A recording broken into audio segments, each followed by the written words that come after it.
ఇండియాలోనే అతి తక్కువ ధరలకి రత్నాలను అందించే ఏకైక సంస్థ 6JVR.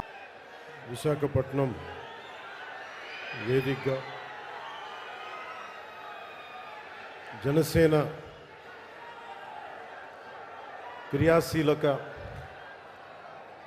క్రియాశీలకంగా పనిచేసే జన సైనికుల్ని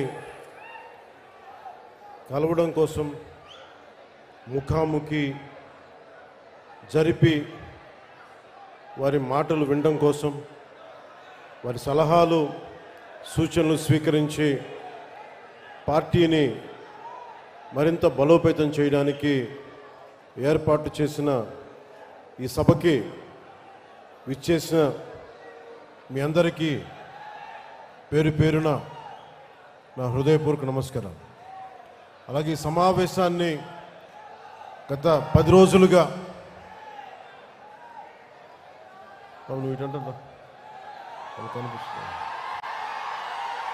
ఈ సమావేశాన్ని కూర్చోండి ఈ సమావేశం కోసం దాదాపు 12 కమిటీలు వేశాం. మన ఎమ్మెల్యేలు, అలాగే మన ఈ ప్రత్యేకించి ఈ నియోజకవర్గం ఎమ్మెల్యే వంశీ గారు, మన విశాఖపట్నం నాయకులు నాదెండ్ల మనోహర్ గారి ఆధ్వర్యంలో మన ఉత్తరాంధ్ర నాయకులు అందరూ, రాష్ట్ర నాయకులు అందరూ కలిసికట్టుగా పనిచేసి జనసేన క్రియాశీలకగా పనిచేసే జన సైనికులు, వీర మహిళలు అందరూ ఈ సమావేశం కోసం కష్టపడ్డారు. మీ అందరికీ నా ప్రత్యేకమైన ధన్యవాదాలు, కృతజ్ఞతలు. అలాగే గత 3 రోజులుగా విశాఖపట్నంలో పోలీస్ సిబ్బంది అందిస్తున్న సహకారానికి మనస్ఫూర్తిగా నా ధన్యవాదాలు తెలుపుకుంటా ఉన్నాను.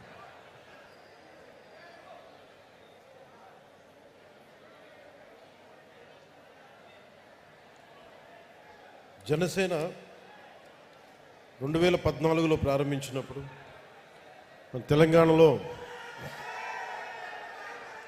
అంటే పోరాటాల గడ్డ తెలంగాణ, అలాంటి పోరాటాల గడ్డలో తెలంగాణలో ప్రారంభించాం. ఆంధ్రప్రదేశ్లో నిలదొక్కున్నాం. ఈరోజు మహారాష్ట్ర నుంచి, కర్ణాటక నుంచి, ఒరిస్సా నుంచి, తమిళనాడు నుంచి అందరూ మేము కూడా వస్తాం, మన పార్టీ ఉనికి అక్కడ లేకపోయినప్పటికీ మేము కూడా దీంట్లో భాగస్వామ్యం అవుతాం అని వచ్చేసిన కర్ణాటక, తమిళనాడు, మహారాష్ట్ర, ఒరిస్సా నుంచి వచ్చిన జన సైనికులకి, వీర మహిళలకి నా హృదయపూర్వక నమస్కారం. మనస్ఫూర్తిగా ఆంధ్రప్రదేశ్ విశాఖపట్నం మేము మనస్ఫూర్తిగా హృదయపూర్వకంగా మిమ్మల్ని ఆహ్వానిస్తుంది. పార్టీ ప్రారంభించినప్పుడు దారి తెన్ను తెలియదు నాకు. కేవలం నమ్మకం, సగటు మనిషి, మిడిల్ క్లాస్ వ్యక్తి ఒకప్పుడు రాజకీయాలు శాసించేవాడు. అలాంటి మిడిల్ క్లాస్ వ్యక్తులు, మేధావులు రకరకాల విధంగా విడిపోయారు.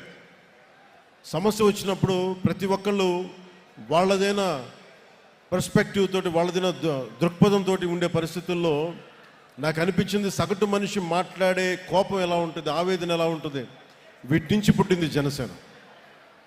సరిగ్గా వచ్చే సంవత్సరం 26 మార్చి 14కి ఒక పుష్కర కాలం అవుతుందంటే 12 సంవత్సరాలు. ఈ దశాబ్ద కాలం నిజంగా చెప్పాలి నాకు తెలియలా. నా పిల్లలు పెద్దోళ్ళు అయిపోయారు. ఒకప్పుడు నేను వాళ్ళని ఎత్తుకునే స్థాయిలో ఉండే వాళ్ళు ఇప్పుడు నన్ను వాళ్ళు ఎత్తుకునే స్థాయిలో హైట్లు అయిపోయారు అందరూ. అంటే ఇవన్నీ నాకు తెలియకుండా, అంటే నాకు ఎంతసేపు బాధ్యతల్ని మోయటంలో నా కుటుంబాన్ని కూడా మర్చిపోయాను. కుటుంబాన్ని కూడా చెప్పాలంటే ఒకలాగా విస్మరించాను.